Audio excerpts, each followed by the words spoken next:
Science students. This is Mr. Burke coming to you live from my own house, and I'm going to talk to you today and preview our new unit. So we just spent almost 8 weeks talking about short stories, fictional stories, and literary terms, and we watched a movie and things like that.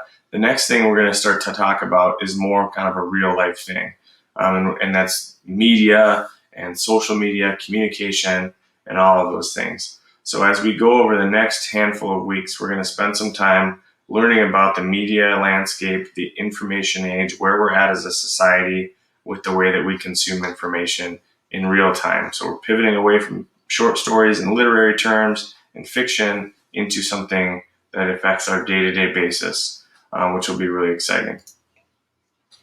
So to get you started, the first thing that we're going to look at is the information age. We're going to go through 4 modules over the next period of time, however long it takes us to get through. But we're really going to focus on how the 21st century became the information age. Instead of the Industrial Revolution in the 19th century, now we're in the information age. And by that, it means there's so much information out there, specifically because of the internet and media companies and the way they've been able to kind of grow and develop. But we're going to split our group of learning into 4 main modules. The first one, we're going to look at my own media environment or your own media environment. The next one's going to talk about types of disinformation and misinformation that is potentially out there for you.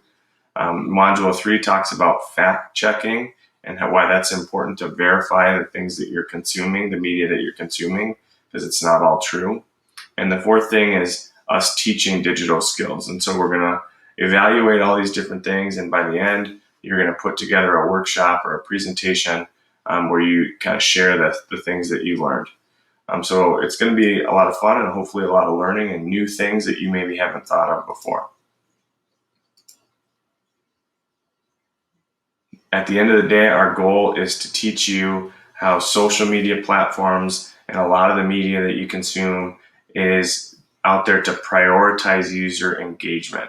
What that means is they put a high priority on you as a user interacting on their platform, which means they care less about sharing truthful information. They care less about making sure everything's accurate.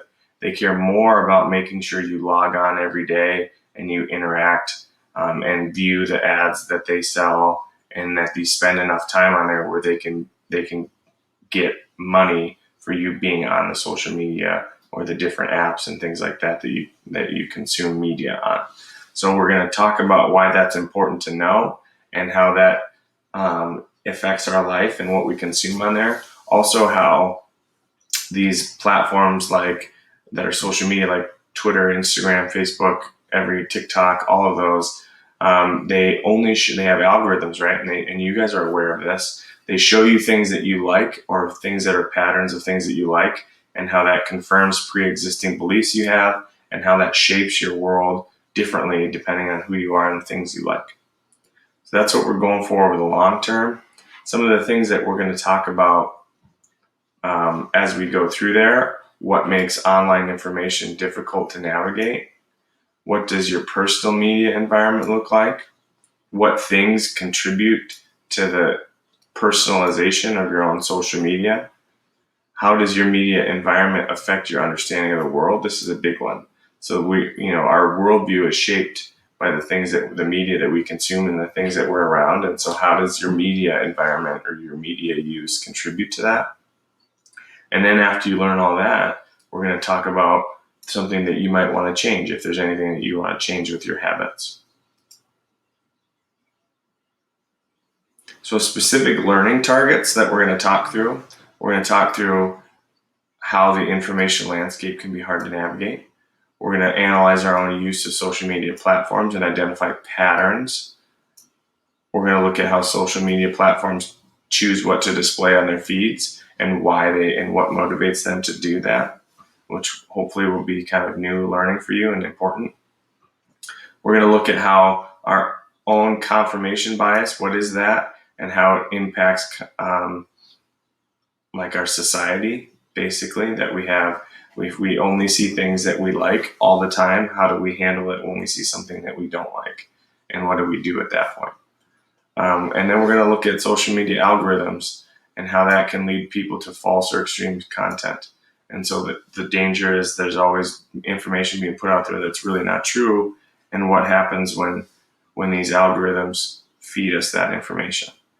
And then lastly, we're going to hopefully be at a place where you guys can all make informed decisions about how you use the media.